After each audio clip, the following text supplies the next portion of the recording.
positive for COVID, and she's going to watch us on YouTube. Okay. So let's go ahead and get started. Call the meeting to order. As I said earlier, Denny Bender, I know, is out of town. The first item on the agenda is the approval of minutes for our September 22nd meeting, September 2022 meeting. They have been circulated. Are there any additions or corrections to the minutes? I don't believe I got any. All right. Is there a motion to approve? I move to approve. Second? Second. All in favor say aye. Aye. The minutes are approved.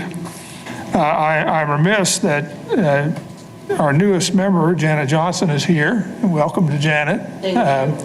She is, this is her first meeting after being appointed. I thought maybe we would just briefly introduce all of ourselves to you. I'm Jay Fowler. I'm a lawyer here in town in private practice, and I've been serving as the chair. And I'm Jaime Lopez. I am in human resources for a nearby hospital. I'm Paul Kitchen. I'm a social studies teacher at Northwest High School. I'm Ricardo Harris. I work at Wichita State University. I'm Sharon Slager. I'm a retired librarian. Hi, Janet. I'm on staff at the Kansas Leadership Center. And I'm Sharon DeGruff for the Law Department. I know Janet knows me, but I don't know that some of the other ones may know me. So I'm here for today. all right, thank you all. I noticed the public agenda is empty. There's no one signed up to speak, so we will move on to the first regular agenda item. And that's down for me as a status update on the cultural review being done by the Jensen Hughes firm. And so I have some information to share with you. First, I have been told, and I know I've confirmed with Sydney Roberts of the Jensen Hughes firm, that she or other members of their staff are reaching out to our members to schedule interviews. I don't know, that may have talked to some of you already. They are going to do some in-person interviews of multiple people next week. They will be here in town, but they won't get all of us interviewed at that time, and they're coming in for a later visit as well. So I'm not sure then when they'll be scheduled. Who is this again? Jensen Hughes, the consultant hired by the city. And so they will be in touch. There may be in-person or virtual interviews, depending on what works best for everybody. But all members are going to have the opportunity to visit with them. As of this week, I understand they have conducted 10 interviews, not of us, obviously, but of some limited Wichita Police Department personnel, some other people, the council, some of the political folks here in the city have been interviewed. They have received a very significant amount of documents, data. They tell me it's 10 gigabytes, which is a lot. Policies, reports, charts, things like that, budgets, operating procedures, sample numbers of complaints and things like that to evaluate the process. They are beginning their survey process on cultural issues. The interviews this coming week are going to focus primarily, as I understand it, on executive and command staff, but will include, along with CRB members, captains and lieutenants and even some sergeants and other community stakeholders. They are also going to contact members of the Diversion, Inclusion, and Civil Rights Board as part of their process as well. They have sought out and received suggestions on community stakeholders, different groups or people that might be relevant to their inquiry and their effort. And when you talk to them, you are also welcome to identify other people or stakeholder groups that might be relevant to their evaluation.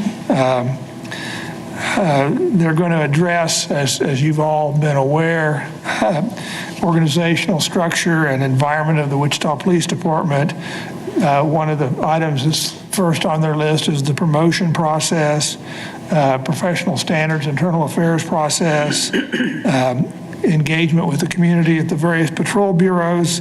They're going to assess our function, whether we are doing an appropriate job, whether the structure of our organization is appropriate, if there's any suggested changes based on what they see in other communities. And they're going to also assess, as I understand it, I guess the fraternal order of police role, police discipline, and the whole, you've read in the paper, the HR, law department interface in the discipline process and things of that nature. It's all a cultural review. It's not a fault-finding, fact-finding mission. It's an assessment of processes and attitudes and culture. But that's the process right now. You will all have the opportunity in the next week or in the next few weeks to engage in that. If you have any questions, let me know. I think I've just told you everything I do know, but if somebody has a question, I'll try to answer it.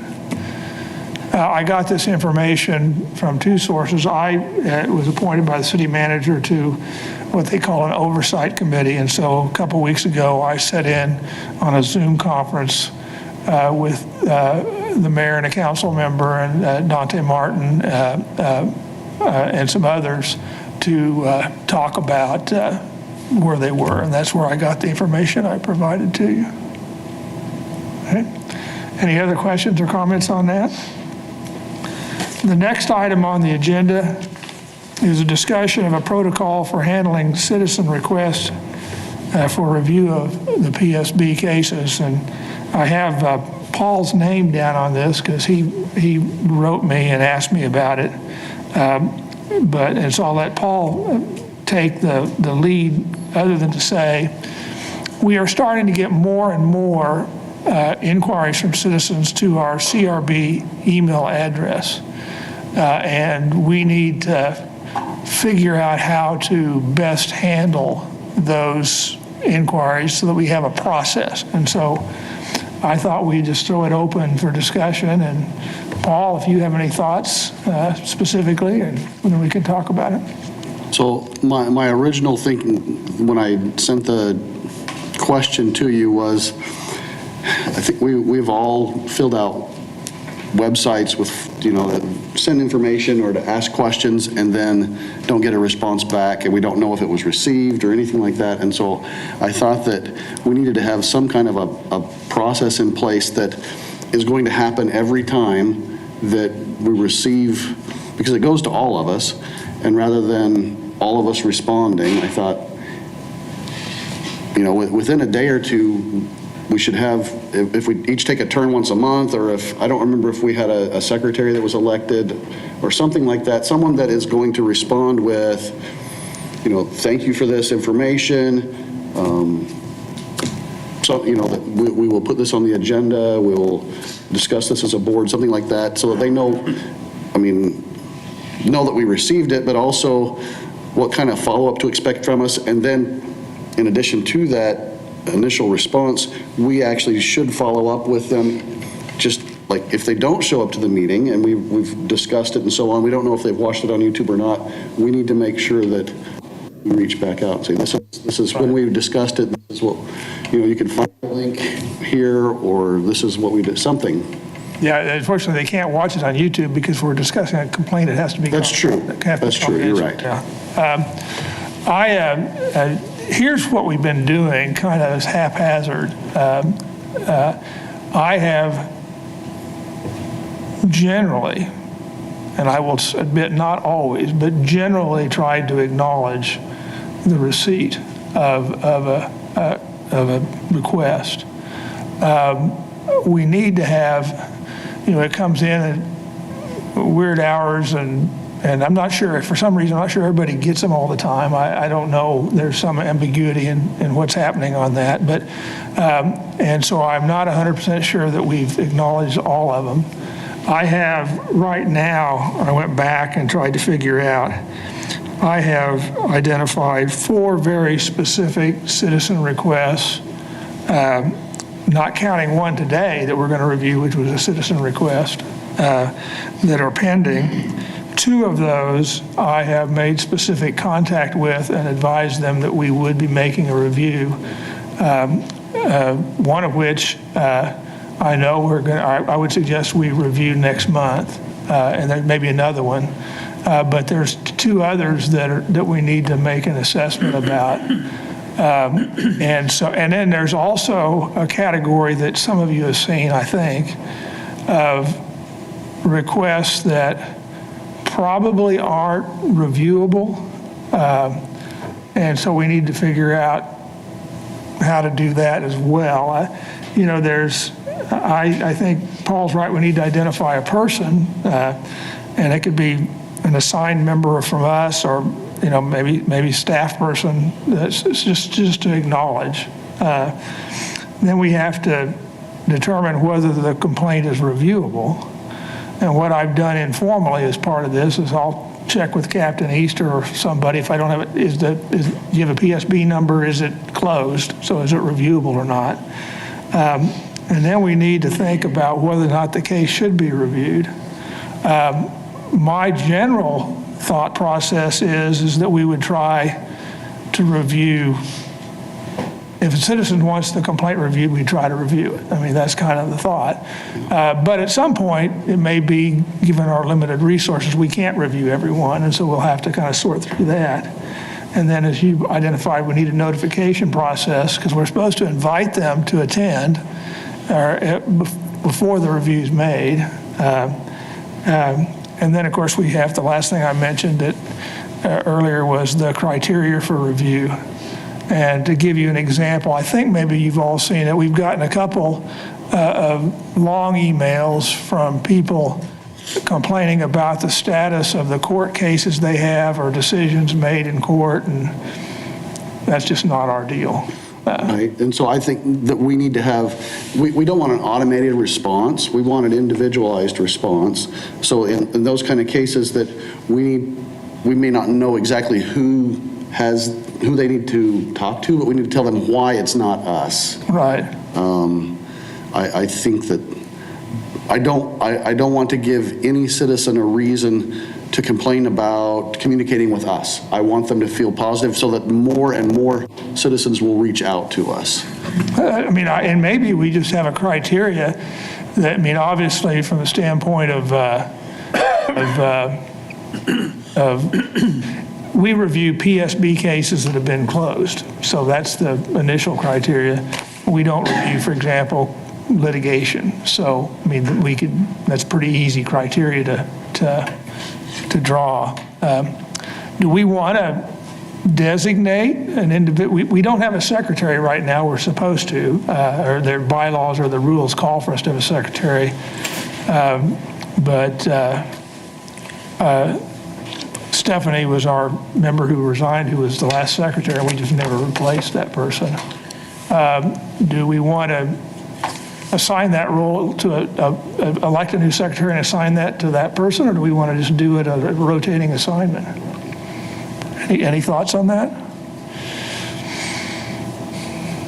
I think either one of those would be fine with me. As long as we have something.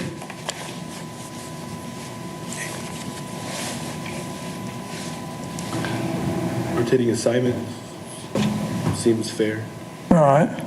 That way it's not on one person to do it all the All right. time. And the only added caveat would be if someone is addressing us in a language other than English, and there's a variety of languages that exist within our community. Do we have resources beyond what maybe Sean and I have, Spanish, maybe others, to be able to respond to them? Because responding in English is not going to help. Mm-hmm. And so that's just one additional thought that came to mind as we were talking about it. All right. Well, I think maybe we could do that on an ad hoc basis, though. If some complaint comes in. So far,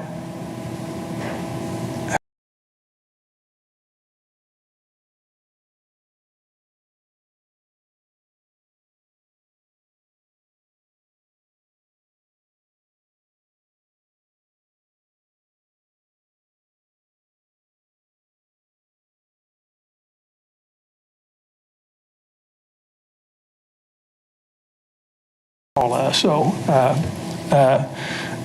email is the way we're dealing with these. Why don't we just do this? Why don't we develop a roster of a given assignment on a monthly basis? And I can just, I'll circulate it and we'll make it effective November 1st. And if it's your month, then when one of these come in, I assume that you're all getting the CRB emails. Sharon, you're not? Okay, you're not. All right, we'll check the distribution list then. Last time I heard, they didn't even have my name on there or my email.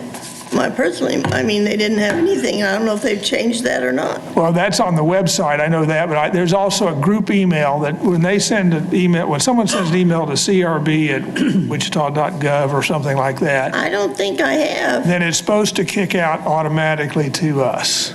Those two things that we got, those long things, did they come from you or did they come from that? They did, if you're talking about the complaints, they came from that, CRB. Okay, then I am. Yeah. I am. I Yeah. am too. I just, Yeah, that's the ambiguity, you're not always sure, but there's a CRB@wichita.gov, I think it is, address, and then it's supposed to be an automatic distribution to the members. okay. And so that's, I'll go back in, and I saved everything, so Right. I'll go back in and look. So then I must be getting it. I just didn't click with the email. so why don't we do this, unless somebody has a different idea, why don't we set up a monthly schedule and for purposes of November, Paul gets to be the first one. Yeah, I'll do November, definitely. And then In fact, we could start, like, we should do, instead of do a month, we should do between meetings. Something like that, because That's like fine. right now, we're not gonna have anybody, I know it's the 27th, we still have like 5 days or something like that. Somebody could send something, So you're at until November 30th, okay. and then we'll just rotate around like that. So another thought that I had on that, though, to be able to, we don't want to share specifics, but like if whenever it's our month to do it, if we were to copy you or copy if we have a secretary or copy the vice chair, someone else, so that we can put it on the agenda, that we responded to 2 citizen complaints via email this month, and one would be considered for review, and one of them was not within our purview, or something like that, so that we give an accounting to the public.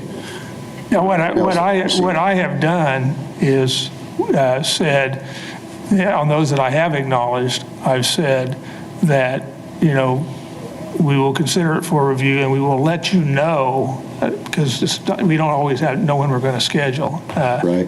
And, I mean, it's usually 60 days. It's not the next meeting. No. Because of the way we do the work. It takes- Right, and we don't need to necessarily tell them that we have this plan right now. We could reach out to them once we make the plan, but I think on our monthly agendas, if we could give a report to the public that we said, CRB received 3 emails, and this is, the way that we're acting on these, or this is why we're not going to act on this one, but we don't need to give any details because those are confidential matters. We don't need to share email addresses or anything like that, but say we received this many, and this is what we've said we would do with these. Right.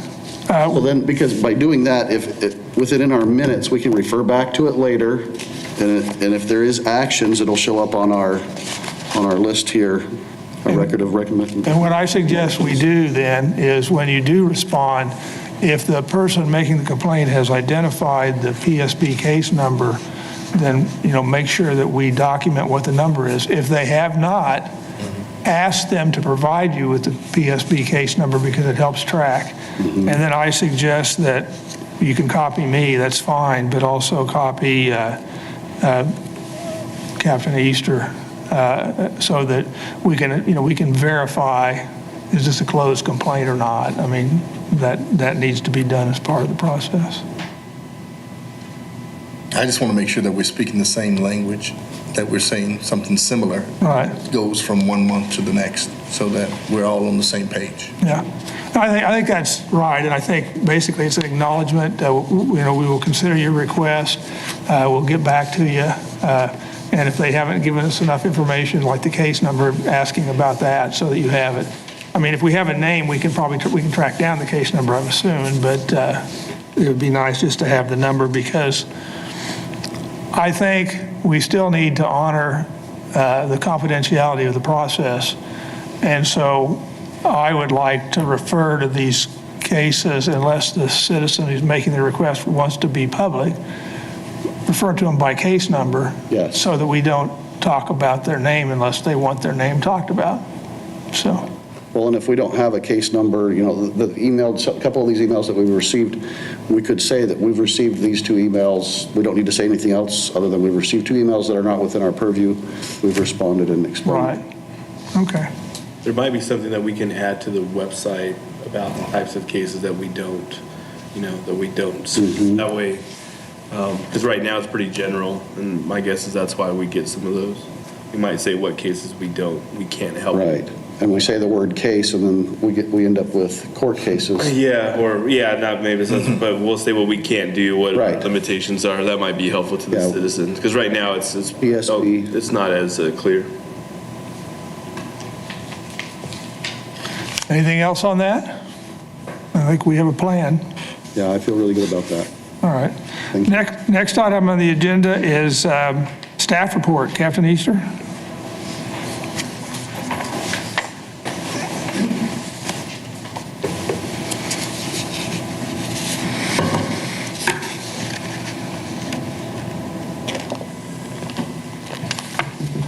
Afternoon. How's everybody doing? Good. All right, everybody have their graph sheets. I'll start with going through finalized complaints of September 1st through September 30th, 2022. Of those finalized complaints for this time frame, there were 22 external and 27 internal complaints that were cleared. Going into the next area, they were spread out again, as they typically are, through the 4 patrol bureaus, where most of the investigations were finalized. Going to the second page on the findings, of the external findings on the finding type, there were 13 exonerated. Actions were taken within the policy. 1 not sustained with coaching and mentoring. 8 not sustained with insufficient evidence, and 19 unfounded allegations. On the internal findings type, directly to the right of it, you've got 2 allegations withdrawn, 19 non-disciplined education, 4 not sustained, 4 stipulated discipline, 1 sustained, resigned under investigation, 4 sustained suspension, and 4 sustained written reprimand. On the year-to-date, finalized complaints, January 1st through September 30th, 2022, the top 3 regulation types with directive numbers are still for insubordination, 3.1301B with 130 officers, contact with citizens, 3.302B with 82, and 3.207B, conduct on becoming an officer prohibited, with 64. We added in to this month external only complaints from January 1st through September 30th of this year.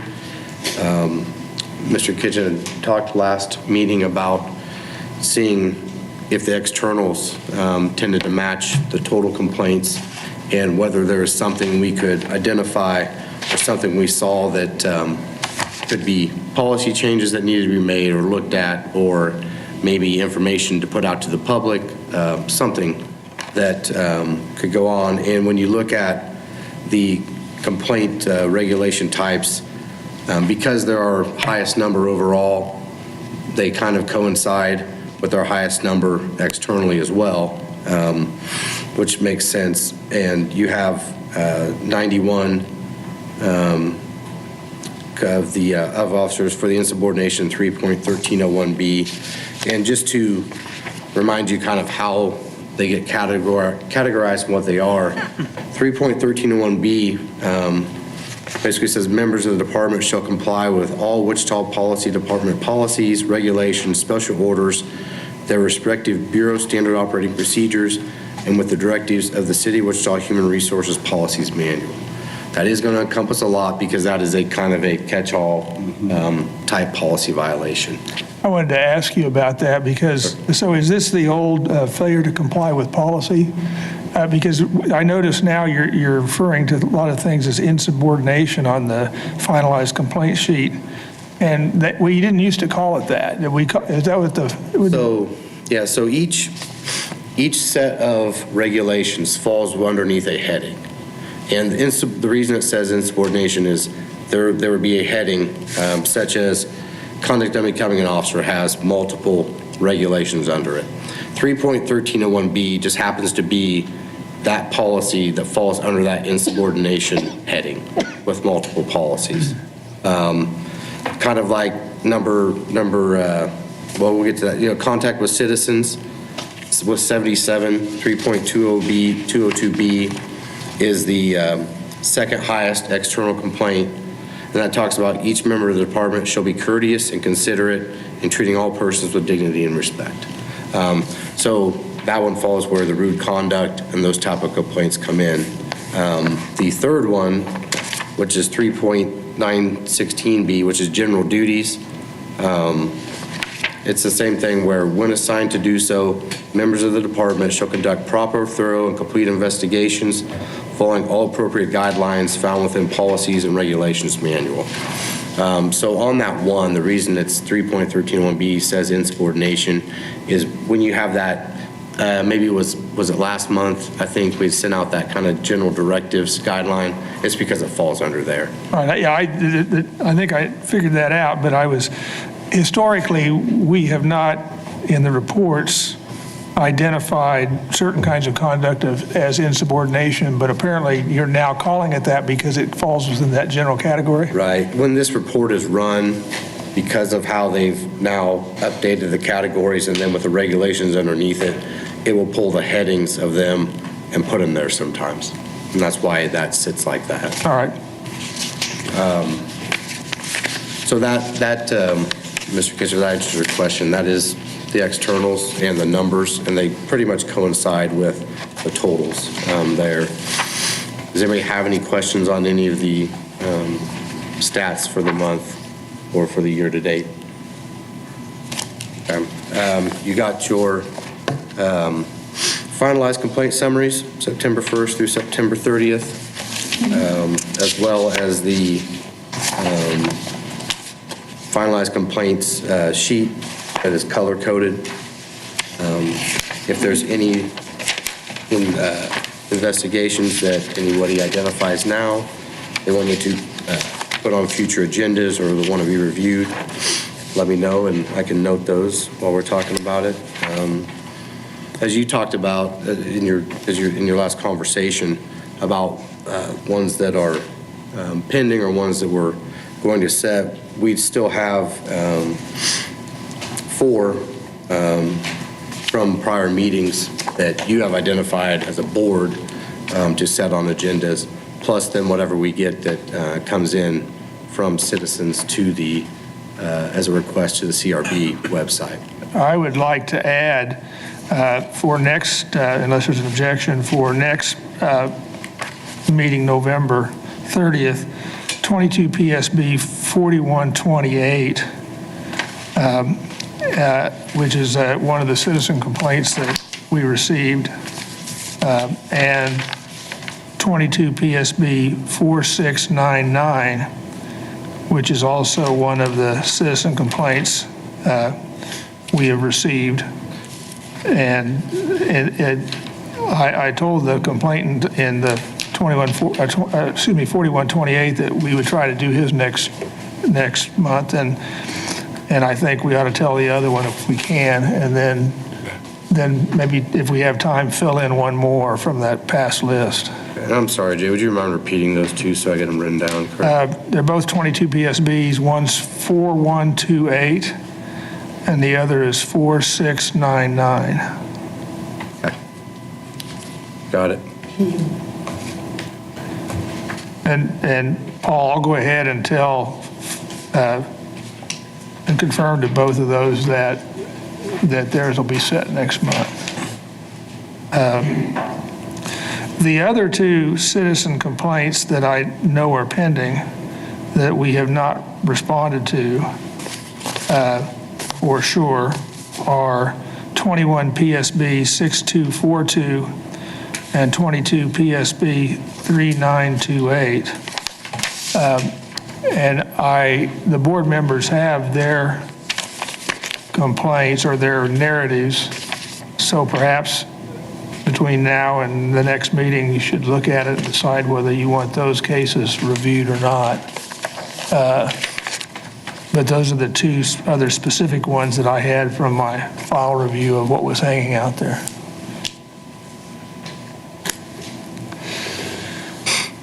And do you have 22 PSB 3398 or 3928?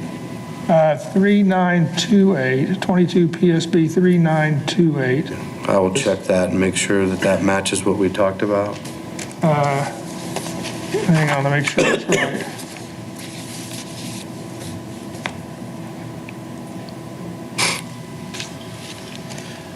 No, it's 3968. It was an email that we received on October 12th. 3968? 3968, yes, sir. I just spoke about the 28. Okay. So the emails that we received, do they have the PSB numbers on them? The one that we received on October 12 that went to CRB at Wichita Gov does have the PSB number on it, as well as a very long narrative. But like the 4128 and the 4699 that we're set to review next? Those two, yeah, there's emails with those numbers on them. But, okay. And No, the other one that I just mentioned that we haven't set is 6242. 6242, and that email came in on September 20th, and it has the number on it as well. So I don't remember, I remember reading them, but I don't remember if they actually had the numbers on it, but that you said that they do? They do. I actually printed them off and have them here, so. Okay, so then with the 4128, do you remember what date that email was? Or do you have that there? I don't, but Well, that's fine. it's been made known to us, and it won't be hard to identify to the person who needs to be there because he's probably already here, so. And the same with the 4699, that'll be, that number is in the email. It is, and I'll go ahead and respond to that person because I've had a dialogue with her about getting a meeting set, so. Are there any other cases we want to add to the list? There's one I'd like to look at, and that is 22 PSB 4979.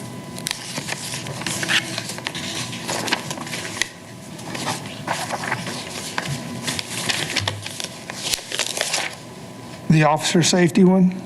Yes. All right.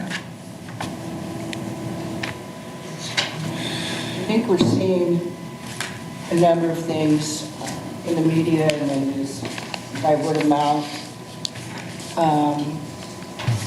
that indicate our officers are under a great deal of stress and doing things that are endangering their own safety and making silly mistakes in public. And I'm not sure that they're receiving services they need for that. So I will be looking for these types of incidents. Okay, good. How we're addressing that. Good. Any others? While we're talking about this, historically, we have tried to review 2 cases. Today, we're going to try to review 3. The cases are becoming, we're reviewing more, which is a good thing. That's part of our job.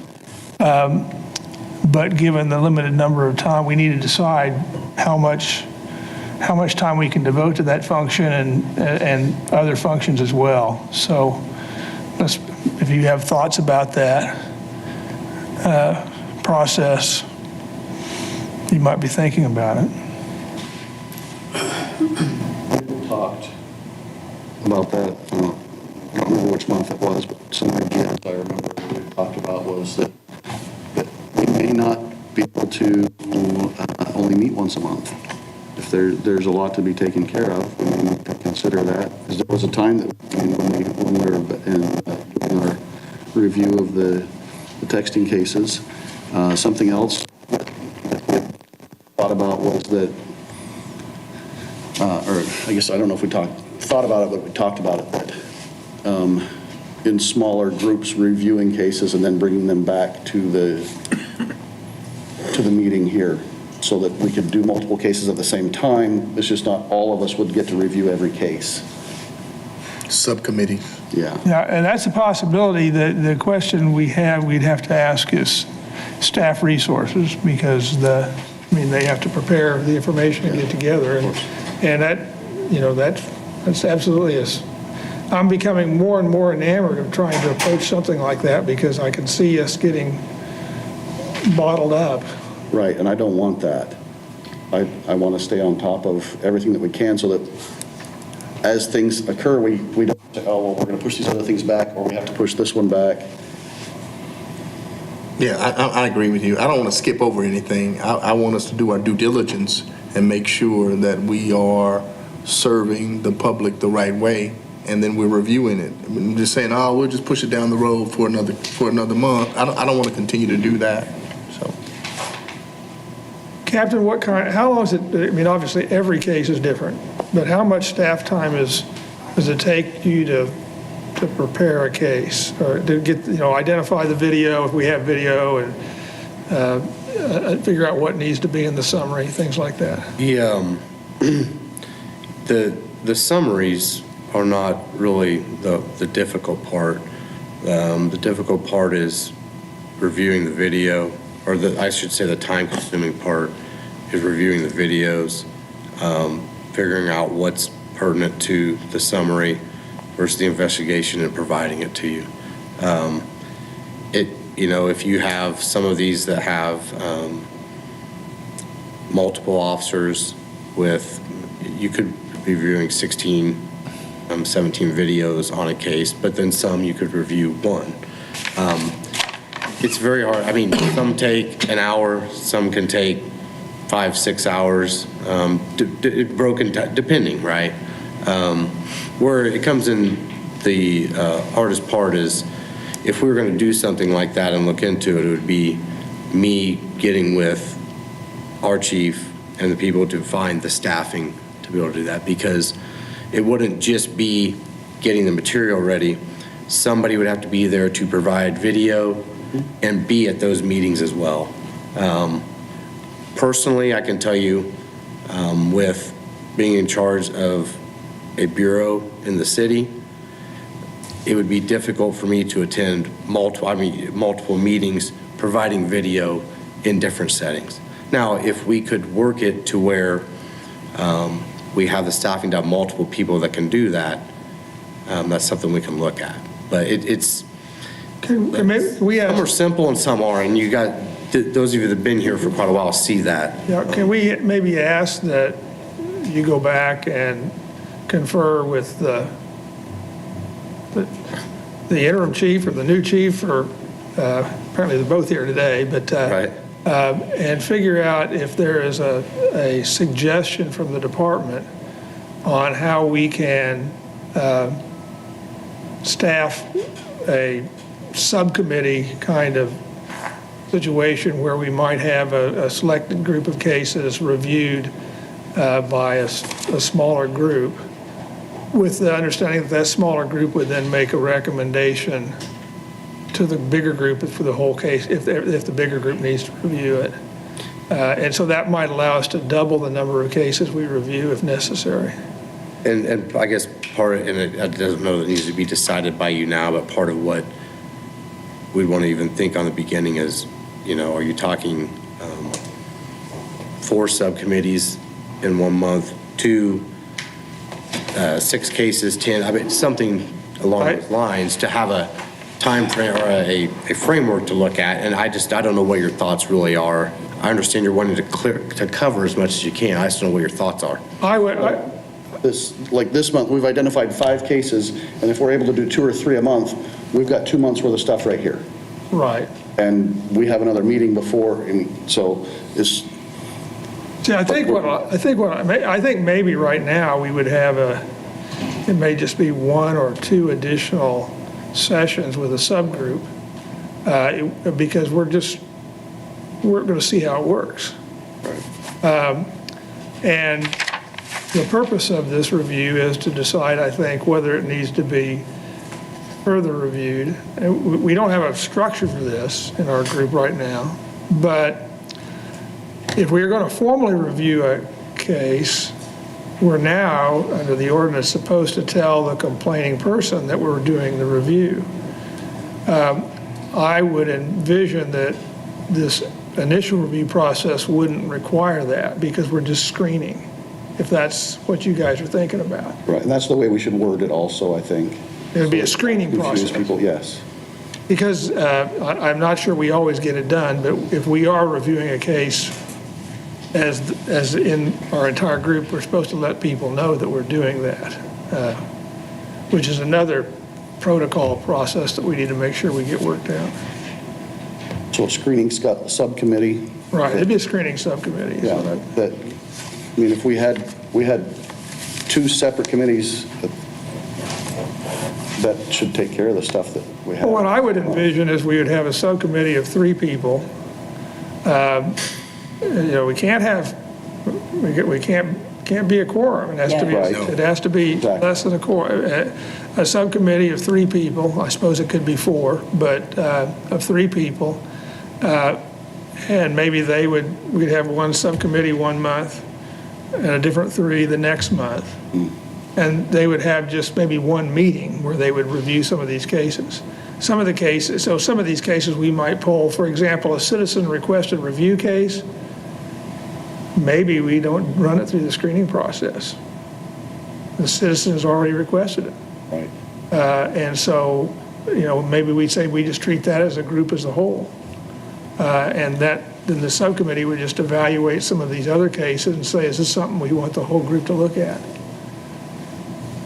I'm just literally thinking out loud here, but if that makes sense, maybe we ought to have Captain Easter tell us how the department could do that, figure out if there's a way to do it. Yeah, I will set up and talk to the chief and see what we think about, what would make the most sense. Like I said, it's just something that's, if we can get the people, then we're obviously willing to see what we can do. I actually think that as a result of this review that's going on, there may be a recommendation for more staff support to enhance the ability of our organization to work. I mean, you guys do good work, but it's on a very thin margin in terms of your resources. And so maybe that'll be part of the solution. Okay. Yeah, you were recommending that we get a complaint from a citizen that we just review that here, and it doesn't get screened. Is that? Well, that would be one way to divide the work. Yeah, I was going to mention that. I thought if I was a citizen, I'd want to, that screening process doesn't feel as helpful as having multiple people to see it. No, I agree, and I've been frustrated. We look at cases, try to pick what to pick, and we're just using small narrative descriptions to do it. The best case to review a dissatisfied citizen's complaint is a complaint made by that dissatisfied citizen to us. I mean, they're the one that's doing the selection. We've already screened it. Yeah.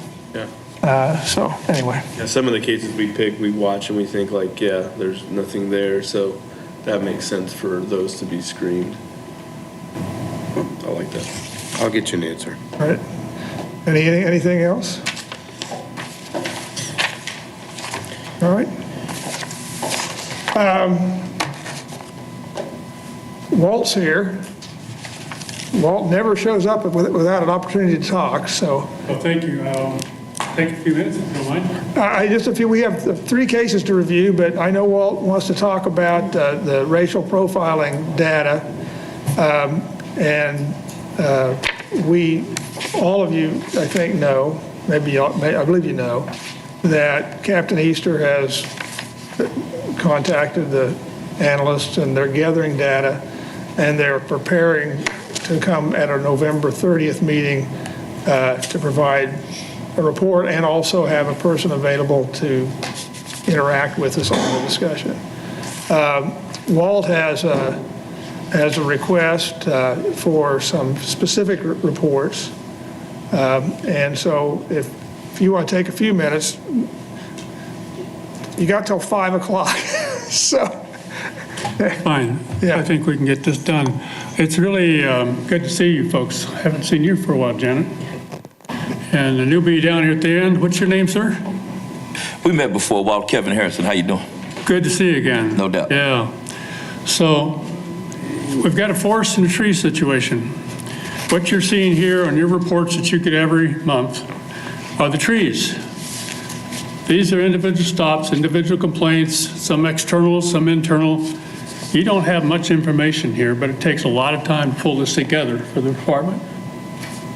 And you don't know the officer's name, do you?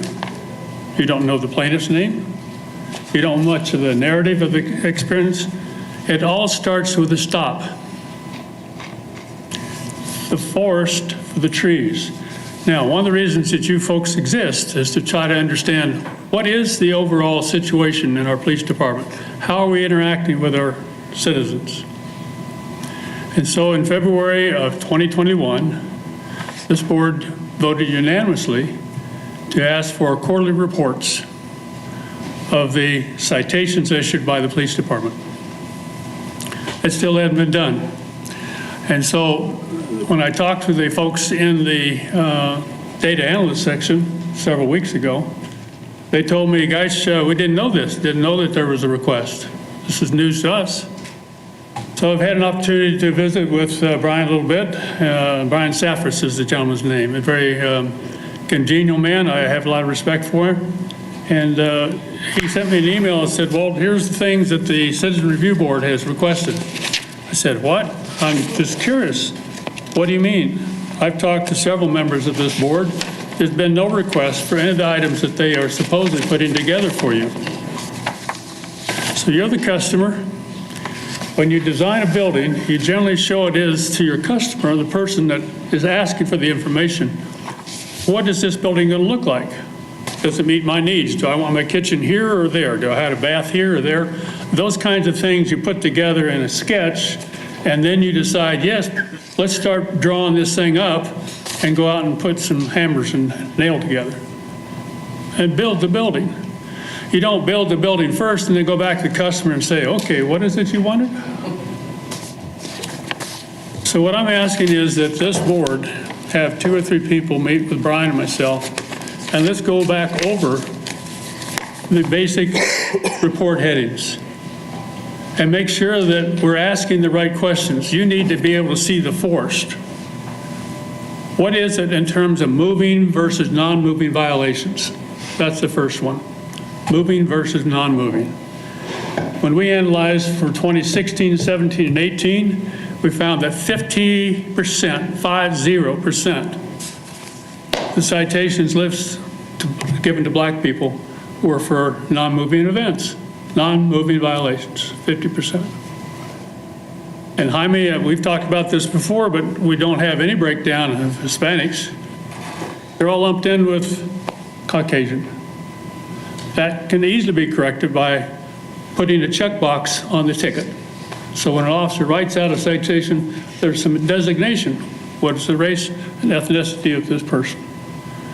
So those kinds of things need to be dealt with. The first one I said was moving versus non-moving. A second would be a rank order of the citations issued by race and percent. When Dr. Berzer did his analysis and I did mine, we found that 50% of all the citations given for suspended driver's license were to black drivers out of the whole city. The other half was for Caucasian. But blacks are only 11% of the population, yet 50% going to that particular group. That's what you get to see when you see the data grouped in a way that you're actually looking for an answer, rather than just bury you in a whole bunch of trees. You won't know what it is you're looking for unless you ask the right question to start with. The next item is to say the total number of accidents and citations issued by race and driver. What we found before is that blacks are less likely to be in an accident, but more likely to get a ticket. Okay? And that the violations for white drivers was actually more for speeding, for lack of turn signal, and for running stop signs. But again, blacks are getting more of the tickets. Why is that? You'll not know until you get some idea, are we reducing that number? Are the disproportionate enforcement of laws in Wichita going down? And that's one of your main charges. That's one of the reasons City Council puts you guys together. The fourth is to look at the top accident locations. There are 20 of them. 80% of the accidents occur at intersections, and you can see them by rank order very quickly. When you do a spreadsheet, you get it by an Excel spreadsheet, and you do, all right, a rank order, it's a zap. It puts it together almost instantaneously. But if we focus our enforcement where the accidents occur, then we can say, this is what we need to look out for. Here's where accidents are, not stopping people all over this city. Now, one of the things we found last time in number 5 is the rank order of the citations by race and beat within each district.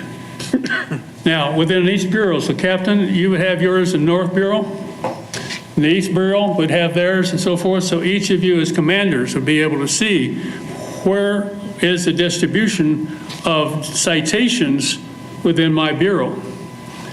We found when Dr. Berzer and I did this analysis for 2019 and 2020, there were 4 of the zip codes on the east side of town where whites live, Vicarage, so forth. Blacks were predominantly getting tickets. Why? You don't know yet, but at least you had an idea where to focus your attention. You got some idea, here maybe be a problem. Let's find out what's going on here. Are we just in the wrong neighborhood? You can't drive over here? What's the deal?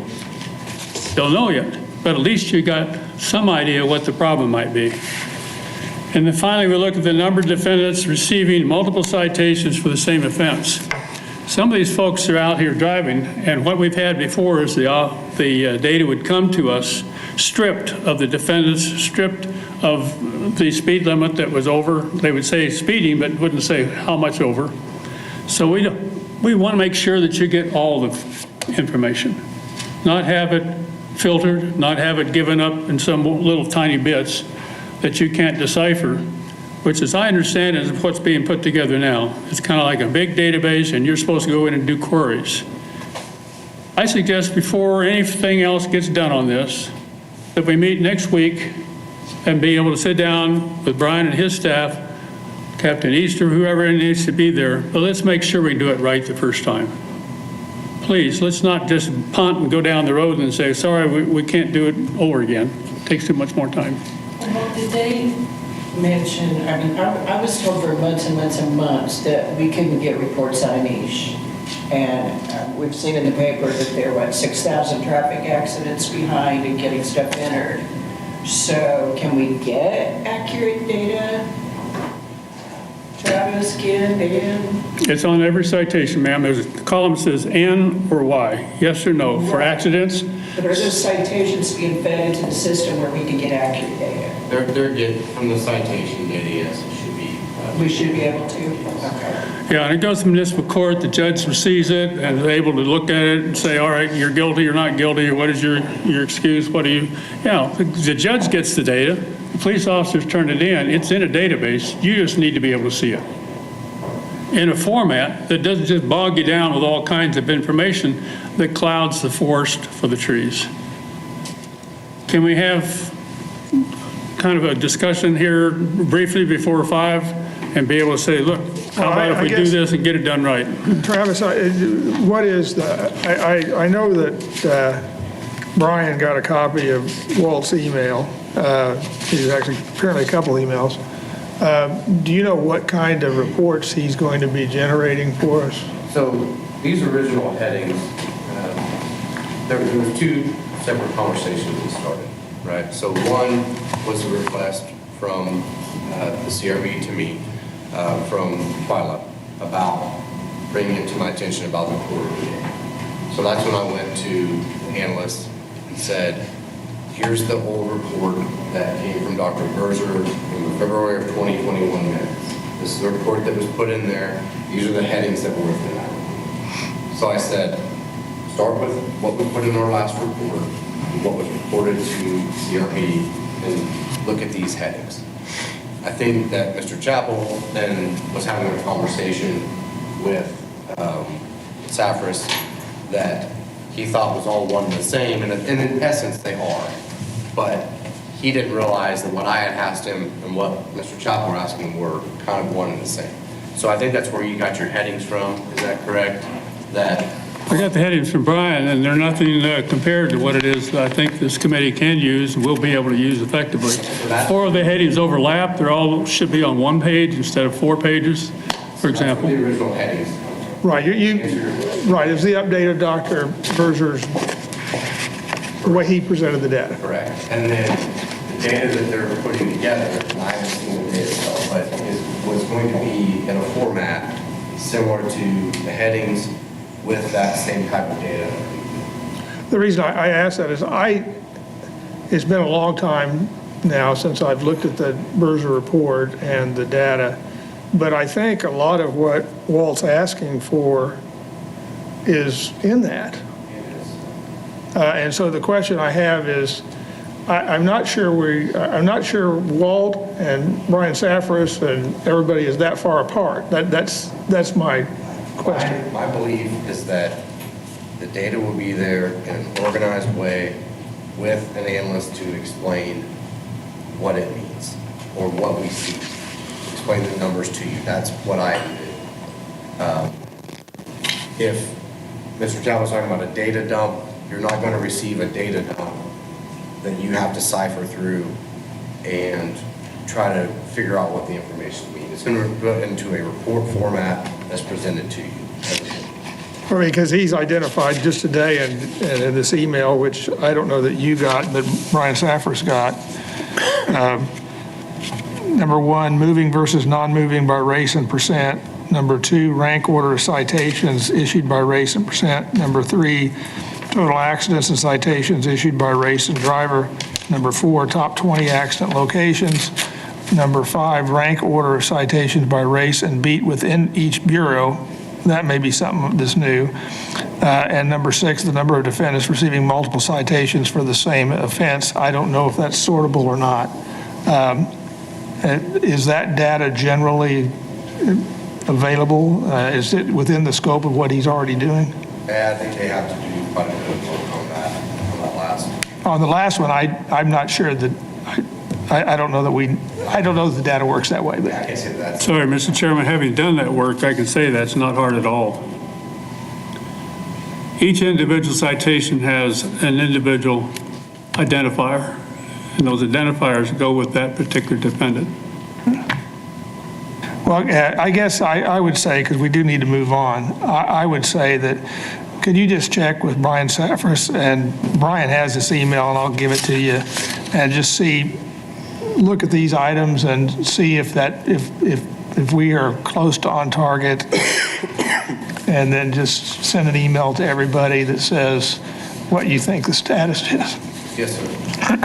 Well, before you put a whole lot more time into developing something that may not be functional, how about if you and Paul and Ricardo here sit down with him and let's go over it. Let's figure out, is this going to be a building we want to live in, or is this something that's just kind of somebody else's idea? Because they came up with this list claiming that it was from you. this committee, and it wasn't ever discussed, wasn't voted on. I don't know where they came up with the headings. But right now, they're developing a database supposedly that's supposed, but let's see the example, see the model, be able to see if it makes sense. That's what I'm asking. I am reluctant, I mean, if anybody wants to go have a meeting, that's fine. I would much rather have the data analyst and Travis and look at this stuff and report back before we devote the time and resources to another meeting just to talk about this issue, because they can report back and say, here we are in the context of this written stuff, and then we can decide. And maybe it's just because I do have another job that I try, devoting multiple hours to this next week is not going to happen for me. But if somebody else wants to do that, otherwise I would prefer that Travis get with Brian and share this email and then report back on the status to see if we have a problem. That'd be my personal suggestion based on my availability. So here's the bottom line. Let me make sure I'm understanding this, because I hear a lot of words, but this list, this came out of Berger and Yu's report, right? We've analyzed from 2016 through 2020. Right. Okay. For 5 years now. Okay, I remember the report you guys gave. I'm sure I have whatever we were given. But we're not, and so the request was that we were to receive these numbers on a quarterly, Correct. in a quarterly manner. We're not getting them. Haven't yet. And nobody's doing anything about it. Well, they were supposedly working on something. Now, it'd be good to be able to see what they have in mind, so we get our heads together. Sharon, we made the request that they update the data and provide, and that's what they're doing. Okay. Travis asked, we had a full meeting this time, they were still working on it, so we set it for November 30th, that meeting. So the November 30th, we should have all this? No. We should. Or this should be? Well, therein lies the issue. They are going to provide us an update. It may or may not have all of this. Walt Chapel has one view. I don't know whether the department has a different view. All I'm saying is maybe they ought to get together and visit and see if we can reach a common understanding. That's what I'm suggesting. And that's what I'm suggesting as well, sir. Right. Let's all meet at the same table and then work it out ahead of time, so when they come in here next month, you got something that's meaningful. Right now, we've got hodgepodge going on, and I'm afraid they're going to spend a lot of time developing something they'll have to redo. Well, the next meeting is not the end all. I mean, it's a process. Based on your understanding of what we've requested, regardless of what Walt is suggesting, is it meeting the needs as we presented to the department? I mean, it sounds like it is, based on what I heard this gentleman say. Regardless of whether it meets their needs. Right. Is it meeting our needs? I'm getting tired of being used and puppeted around. If we're getting closer, it may not be the answer. We're well past 5. Right. We're going to try to do these cases. We're complaining about not getting to them. Can we just move on? I think, why don't we do as I suggested? Travis, you check with Brian Safras, ask him about this, see if we are generally close. If there's some misunderstanding or there's some confusion, send an email to the board. We're not going to make any group decisions by email because that's not allowed, but at least we will all know the status, and then we can decide how best to address it. So my last thing to say on that is just that. We took the report that you saw from Dr. Burke. I'm sorry, I can't hear you. We took the report that you received in February of 2021. We took the headings from that. So we'd be getting the same report headings, the same information that we provided this time. I don't think Mr. Chappell agrees with how we were doing it. And I think you feel that you get data differently, but we're providing data to this board, and that is how it's going to come, and it's going to come to be accurate like it was in that report, with headings, with information below it, and with an analyst to explain how we got the numbers we got. And that's what we plan to present to this board. Well, then if you're working on it, I'm not sure that there's much more we can do until we get it. Now, if we get the report and we don't like the way it's done, or we don't feel it's giving us enough, then that's when we say, okay, this isn't what we asked for. But it seems to me that we're getting a communication breakdown here, but we don't know what we're going to be looking at to communicate about. Does that make sense? I mean, I think we should wait until we get what you guys have done, and then we can look if we need to do more. Unless there's any other board comment, I'm going to suggest we move on. Thank you, Walt. Thank you. Appreciate it. I move the Citizen Review Board recess into executive session for 45 minutes to receive information regarding reports from the Wichita Police Department pursuant to KSA 754319B1 to discuss personnel matters of non-elected personnel and to protect the privacy interest of identifiable individuals. The executive session will begin at 5:11 p.m. and end at approximately 45 minutes from now. The meeting will resume here. Is there a second to the motion? Second. All in favor, say aye.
We need to turn these in before we go back into open session. What's that? We turn these in before we go to open session. Right.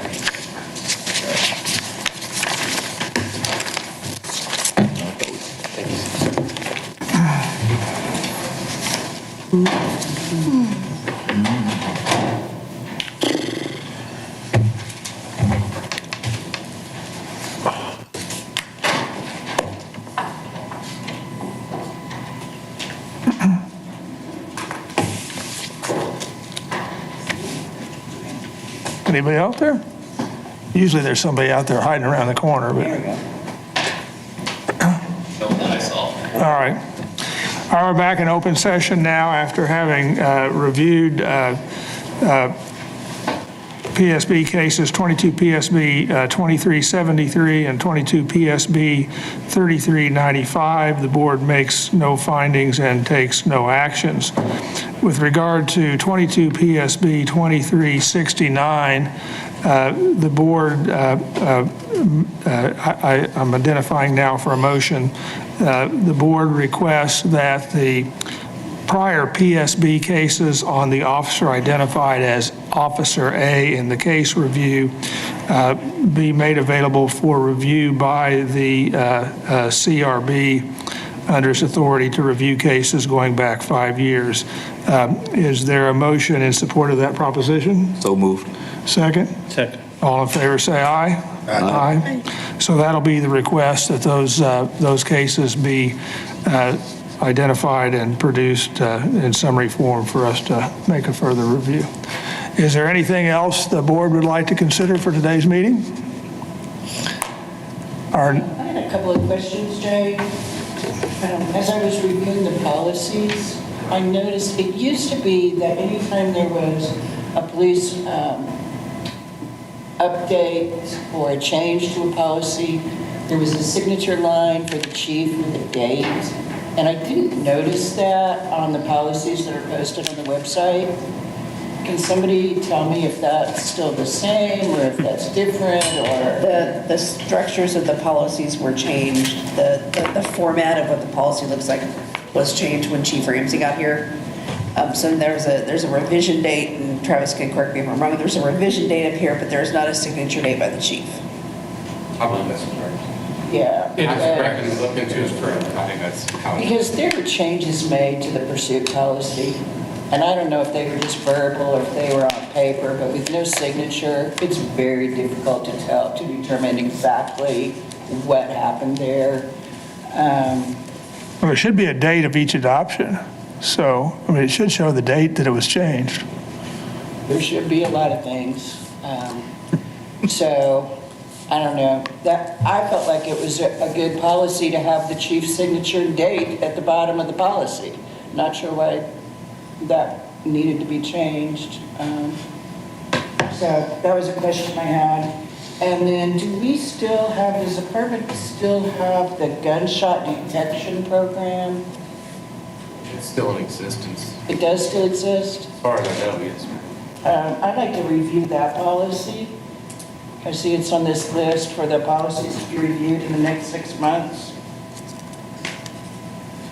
And then I'm not sure how that works, how you pick these exactly, or... The board gets to decide, so if anybody, all those policies got circulated so people could identify, and our practices, if a board member wants to review it, then we can put it on an agenda. And I like to have it reviewed after it's been identified so that the department can come with information. So if you want to identify that policy for review, Travis, let's put it on the list.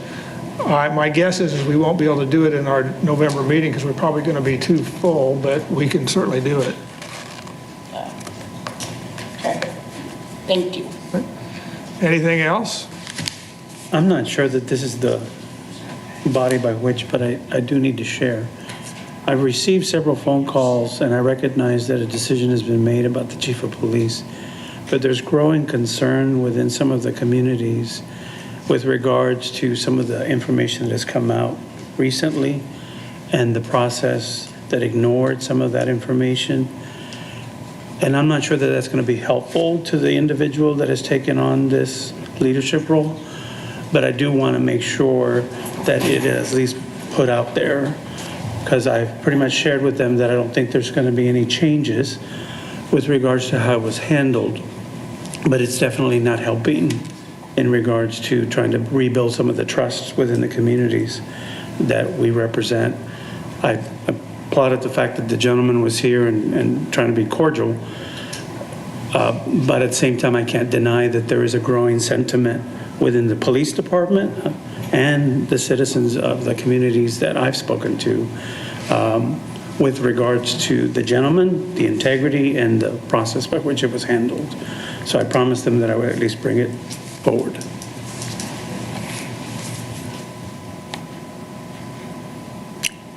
Thank you. Anything else? Can we also announce the date and time of our next meeting? Except for November 30th, 4 o'clock here. Right. I just wanted to make sure that was in the minutes. November 30th? Which is a Wednesday. We changed the date. Wednesday, yeah. To accommodate Twyla and maybe somebody else. And that will be our last meeting of the year. And then we'll go back again to the fourth Thursdays. I wanted to share that I was asked by a group to be on a panel to talk about citizens' point of view of working with the police department. That issue came up, Jaime, about the new chief. But anyways, there was just questions about the process, about the board, and I just made it clear to this group. It was a Leadership Wichita class, and I let them know about the process and that they could show up. They could apply to be on the board and let them know, when it was and things like that. So they were curious, and I think most people didn't know about the review board, and they had questions about. They knew that the Jensen Hughes things was happening, and what might come, how might the board be different coming out of that potentially. So, anyways, just I was out there sharing. Trying to get people to come to the meeting. Good for you. May I say something? Jaime, you talked about the selection of a new police chief. And people have asked me, did you know anything about it? No, I didn't know anything about it. Was the Citizen Review Board involved in any of the process in choosing a police chief? Yes or no? And if not, I find that problematic. There was a committee of community members and citizens selected that participated in that process, but we weren't that group. And don't you think that somebody should have been? I mean, I kind of thought that somebody from our board, not necessarily me, maybe Jay or maybe any of you guys, that one of you somebody might have been asked to be on it. But we weren't. We weren't involved in any way. And at the time, I thought, well, maybe it's just me and I'm just weird, but I think we should have been. And so, but I didn't. There was nobody to say anything to, so. But yeah, I think that somebody from our board should have been on that. And maybe, I don't know, I mean, if citizens were, I don't know why we're any different than other citizens. If other citizens were on the, No, there was why would it be different if we? There was a group of, I'm going to say 10 people. It was published. I mean, it was on the web. There was a formalized group that was responsible for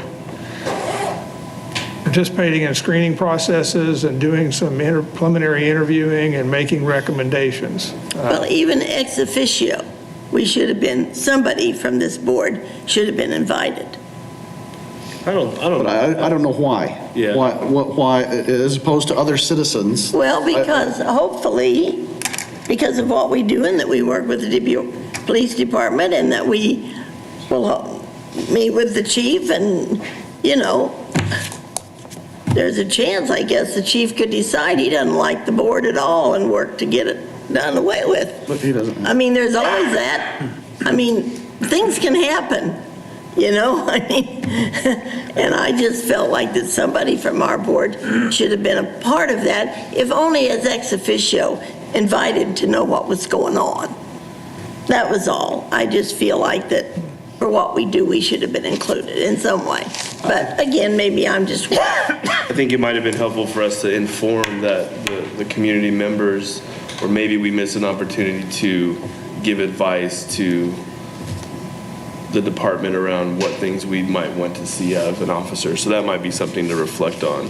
Because I think we would have talked about this process very transparent. We gave some advice about the report, and maybe we missed the opportunity to talk about the hiring of the new chief and finding ways to connect with those citizens that were on that board. I agree, Ricardo. I feel like we missed an opportunity that nobody really helped us connect with that group, so we didn't really know. But we also knew that the chief was being hired, and I guess we didn't really bring it up here either. Yeah, we did know that. That's true. We didn't know, but the nature of what it is, I mean, we're talking about policies and we're, reviewing cases and everything like that. The work that we do, it matters. And so I would have thought that the work that we do could contribute to that process. Yeah, I agree. Yeah. I agree. We weren't asked. Yeah, we were at. no, we weren't, and